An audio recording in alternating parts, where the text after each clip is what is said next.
तो स्थिति आपके समक्ष है। वासुदेव कुटुंबकम एवं सर्वे भवन्तु सुखिनः विचारधारा वाला देश, जहां आज नक्सल समस्या ने गंभीर रूप धारण कर रखा है। प्रश्न उठता है, ये नक्सली है कौन?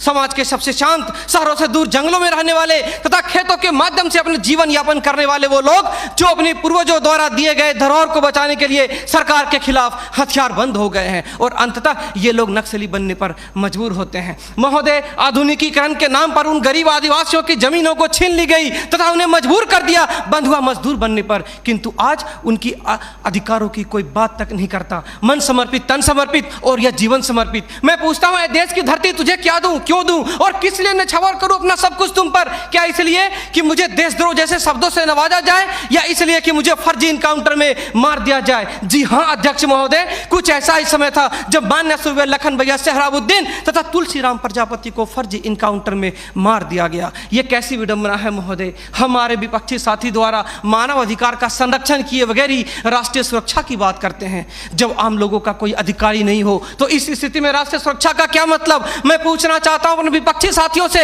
वे किस राष्ट्रीय सुरक्षा की बात करते हैं? पुलिस हिरासत में अत्याचार व मौत, उन्नाव केस, किसानों द्वारा आत्महत्या या बिहार के शेल्टर होम में हुई मासूम बच्चों के साथ दरिंदगी, क्या यह है राष्ट्रीय सुरक्षा?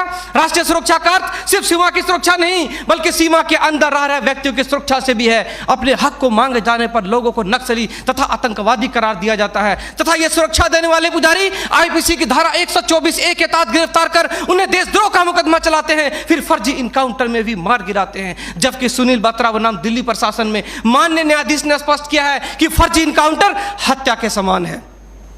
10 जुलाई 2004 को मनोरमा देवी के साथ दुष्कर्म और उसकी हत्या तथा पूर्वोत्तर राज्य की महिलाओं द्वारा हम सुरक्षा बलों के समक्ष निर्वस्त्र होकर विरोध प्रदर्शन करना इस बात का द्योतक है कि हम सुरक्षा बलों ने arms force special power act का दुरुपयोग कर नाजायज फायदा उठाया है। वहां के लोगों को जबरन गिरफ्तार कर उसे मानसिक एवं शारीरिक रूप से प्रताड़ित किया है तथा उनकी बहु बेटियों के साथ दरिंदगी कर मानवता को संसार किया है। यह देश की सभ्य समाज एवं लोकतांत्रिक शासन प्रणाली पर प्रश्नवाचक चिन्ह है। सीआरपीसी की धारा 41, 42, 107, 151 के तहत बिना वारंट गिरफ्तार करने की शक्ति, सीआरपीसी की धारा 129, 130 मजमे को तितर बितर करने की शक्ति और जरूरत पड़ने पर गोली चलाने तक की शक्ति इन सुरक्षा बलों को दी गई है। और कितने अधिकार दिया जाए इन्हें? तो दे दो रोलेक्ट एक्ट जैसा अंधा कानून और ढूंढते रहो इतिहास के पन्नों पर स्वतंत्रता एवं समानता जैसी शब्दों को। महोदय, आज जरूरत है चिंतन की, मंथन की, जागरूकता की, लोगों में विश्वास जगाने की। आज जरूरत है सुपर 30 जैसे संस्थानों की, ताकि अपने पथ से भटके हुए बच्चों को उचित शिक्षा,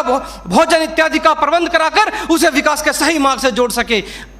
अंत में फैसला माननीय निर्णायक मंडल के पर छोड़ते हुए गुरुदेव रविन्द्रनाथ टैगोर की इन पंक्तियों के साथ मैं अपनी वाणी को विराम देना चाहूंगा कि मैं जीना चाहता हूं इंसानों की फौज के बीच में, मैं जीना चाहता हूं उगते सूरज की किरणों के बीच में, सुंदरता और सुगंध के बीच में। मेरी इच्छा है काश मिल जाए मुझे थोड़ी सी जगह इन जीने वालों के दिलों के बीच में। जय हिंद,